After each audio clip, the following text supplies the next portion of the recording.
Hello again, it's Jimmy here at O'Reilly's Mobile Mechanics, and I'm looking at here again another Range Rover Sport.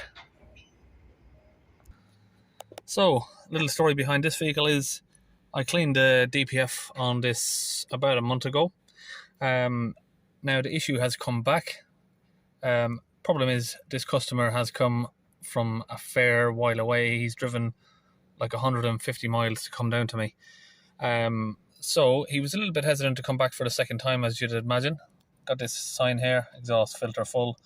Now he's taken it to the Land Rover dealership, and they've told him that the DPF is blocked and he needs a replacement, and possibly a replacement turbo as well as the throttle body, with quotes well over £10,000. So I'll go into the codes here that we have on the diagnostics. I'll show you what we got. Particle filter, soot accumulation, okay. Turbo overboost, vehicle conditions incorrect for the particle filter. Now the DPF on this is not blocked. What happens is when you get this turbo overboost fault, within 2 or 3 miles of that fault blocking up, you're going to have DPF error on here saying it's full. But in actual case, most of the time that's not really true. Now if you continue driving it like this for a long time, your DPF will block up. But as long as you do what this guy's done, is get someone to look at it straight away when that's come up, your DPF is not going to really block up, not all the time. So let's go into the live data and see what we're looking at. So I can see the measured soot mass, so I'll give that a tick and we'll find the rest of them. Take that back off. Okay, here we have the particle filter pressure, and we'll move all of those items up to the top where we can see them. So it's on 0 there now, but the engine is not running, of course, so we'll start the engine up.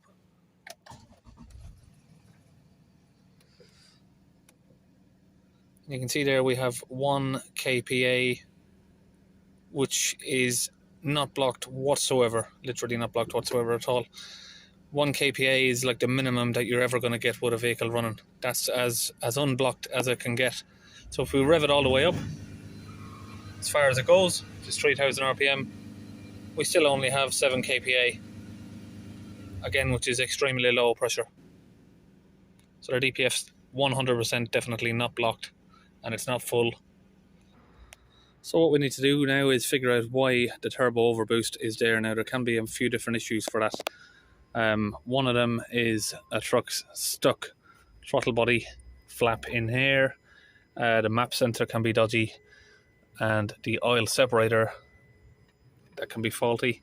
And worst case scenario is the turbo itself. Now there is 2 turbos. The arm on the turbo the actuator arm, that can be damaged, or the vanes in the turbo can be sticking. But before we start looking at removing the turbos or looking at the turbos on this, they're quite difficult to access. I think the first thing we're going to do is check this, check the map sensor, and replace the oil separator. It's a very common issue. I've replaced a lot of those. Recently had a Jaguar where someone spent, I think, over £12,000 at the dealership replacing the turbo, replacing the manifold, and he still had the problem until I replaced the oil separator back there, which then cured the issue. Okay, so I'm just going to remove the clip, pull down this throttle body. We've also just disconnected that as well, yeah, forgot about that. So press the throttle body down, it's not sticking, so that's fine. So I'm going to remove the screw here from the map sensor, or the boost sensor, or you could call it a turbo sensor.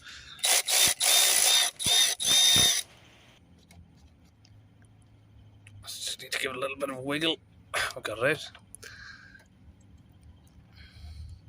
Now you can see there that this sensor is completely blocked up, and so is the hole that it came from. So we're going to need to clean that out. Either clean this sensor or replace it. Now the thing is with these sensors is they're very, very sensitive. Now cleaning them it is likely that you're going to damage it. So we bought a new one just in case. So what I'm going to use is some brake cleaner and a little pick tool just to clean it up. So if we get the light on down there, it's completely blocked up.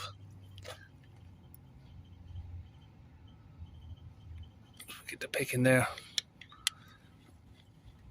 Let me just clear that out.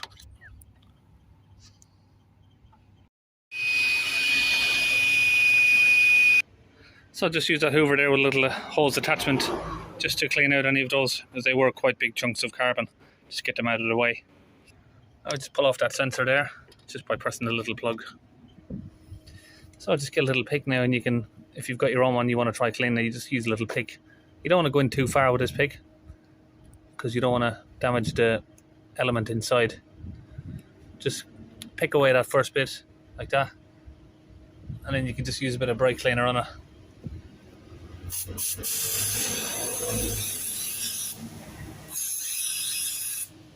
Clean it out.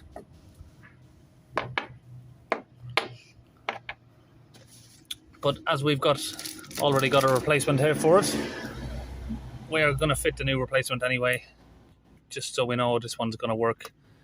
Sometimes when you clean these, you will get a circuit issue fault. Obviously they don't really like being cleaned. Not always, but sometimes you can, so we don't want to take that risk today, so we've already just ordered a new one anyway. And that is the part number there for it. And I've also got here in this box is the oil separator. And this is a genuine Land Rover part. Let's open this, get it out so you can see what it looks like.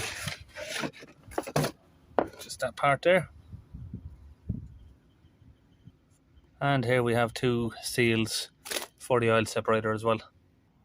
So the map center don't really take much explaining, but new one obviously just sits back in there and plugs in just like that. Just takes a couple of seconds, and then you put your screw back in just like that. And I'm lazy, so I'm going to use an electric ratchet.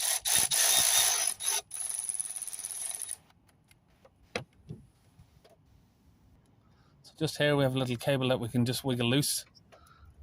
Move that to the side. This is to access the oil separator, which is in here.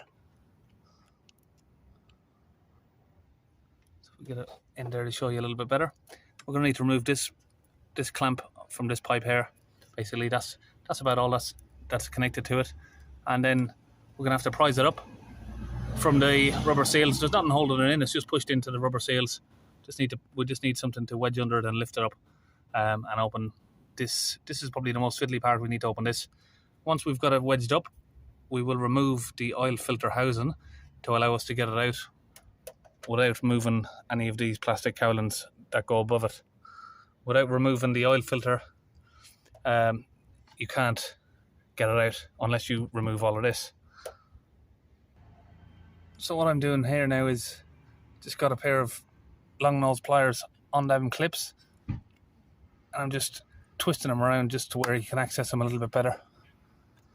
Just to there. Now I'm going to grab them with a clamp, just clamp them apart, and I can get this pipe off.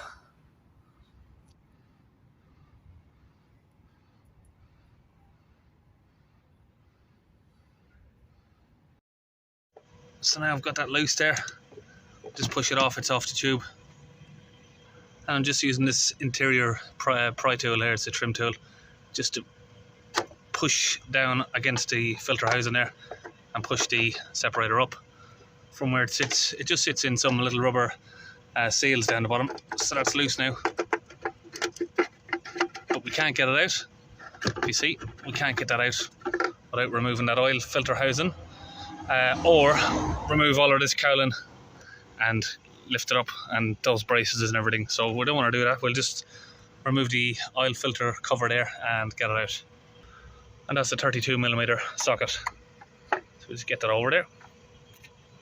Let's get it lined up. Where is it?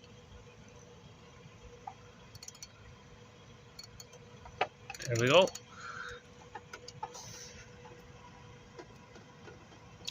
That's a bit tight.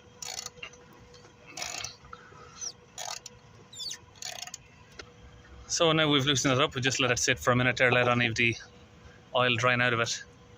It's really hot, very hot to touch. Ooh. So we've got that out. Now we can just sit that right there. We've got a little space for it, just there. That's our oil filter housing stand. Okay, I'm just going to put a paper towel over the filter, over that where it sits into there, just so no dust or debris falls in there. Now that that's out of the way, if you can see now, we should be able to just get this out nice and easy.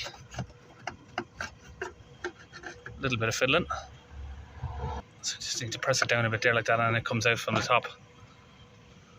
So if we look down in there, just down the bottom, we've got two seals there, one on each side, 1 and 2 there. So we're going to pull them out with long nose pliers. So with the new seals in, this just takes a little bit of squeezing to get it past there, but you can get it in. And we just push it down again in place there. Sorry, I don't know if you can see there.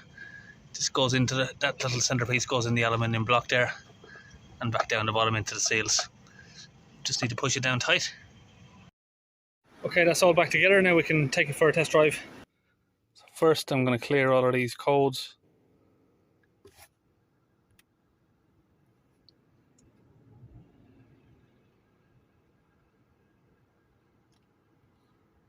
So if we now exit, go back in, some of those codes should be still there for the DPF usually.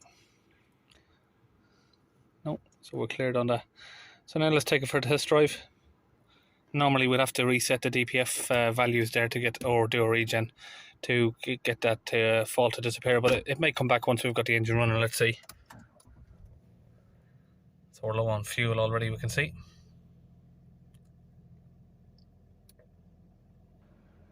Low on fuel. And we also had a service overdue light there on as well.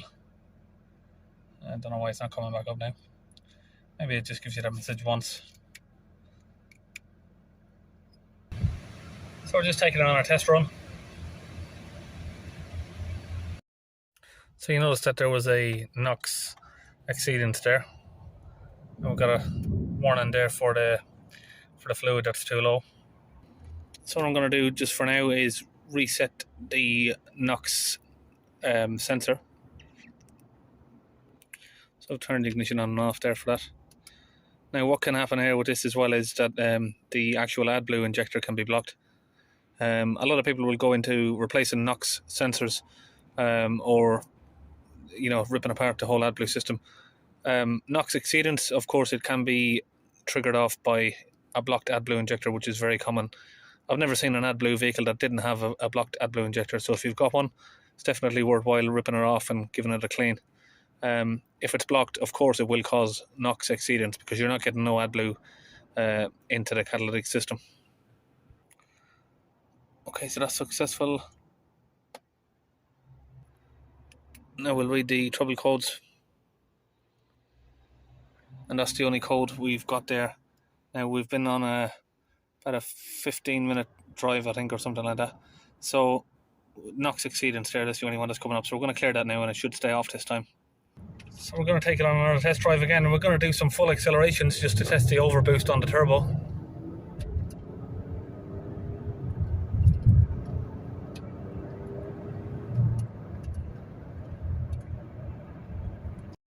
Okay, we're back from a test drive with the codes. Okay, we've still got the NoxExceedance there, but it is low on AdBlue, so we're going to have to get that topped up and see if that disappears. Okay, we've got some AdBlue. We're going to fill that up, and then we'll retest the NOx. Just putting some AdBlue in.